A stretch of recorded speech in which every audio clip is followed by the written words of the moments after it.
আমাদের পুরো ক্রেডিটটা আমরা জুলাই বিপ্লবের সকল শহীদদেরকে দিতে চাই এবং এই আমাদের যে ক্রেডিট সেটি শহীদ উসমান বিন হাদি ভাইকে দিতে চাই এবং বাংলাদেশের সাবেক প্রধানমন্ত্রী আপসহীন নেত্রী যাকে বলা হয়, যিনি সবসময় আধিপত্যবাদের বিরুদ্ধে আগ্রাসনের বিরুদ্ধে কথা বলেছেন, আমরা বেগম খালেদা জিয়াকে দিতে চাই।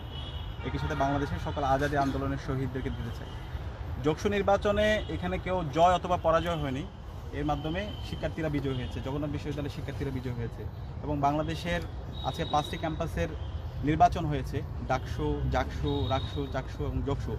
এখানে আমরা যারা নির্বাচন করেছি আমরা প্রত্যেকেই জুলাইয়ের সহযোদ্ধা। তো আমাদের এখন মূল উদ্দেশ্য হচ্ছে সবাইকে একসাথে নিয়ে কাজ করা। জুলাই বিপ্লবে যেভাবে আমরা ঐক্যবদ্ধভাবে রাজপথে নেমেছিলাম, আমাদের কমন গোল ছিল এবং বেটার আমাদের হচ্ছে পারপাস ছিল, এখন এই নতুন বাংলাদেশ বিনির্মাণ করার জন্য আমরা প্রতিটি ক্যাম্পাসে সবাইকে একসাথে নিয়ে ঐক্যবদ্ধভাবে আমরা কাজ করব। ইতিমধ্যে আমরা 4টা সংসদ কাজ শুরু করেছি।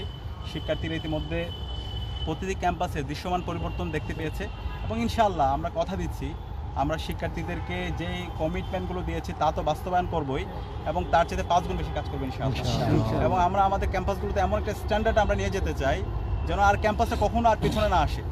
আমাদের ক্যাম্পাসগুলোতে আর কখনো চাঁদাবাজের ঠিকানা হবে না, ক্যাম্পাসগুলোতে কখনো আর টেন্ডারবাজের ঠিকানা হবে না, ফাও খাওয়ার ঠিকানা হবে না। গণরুম এবং গ্যাস রুম তৈরি করার মাধ্যমে শিক্ষার্থীদের উপর যে নিপীড়ন করা হয়েছিল সেগুলোর ঠিকানা এখন এই ক্যাম্পাসগুলোতে হবে না। ক্যাম্পাসগুলোতে কোনো মাসল পলিটিক্স চলবে না, ক্যাম্পাসগুলোতে থাকবে ভ্যালুসের রাজনীতি, আইডিয়ার রাজনীতি।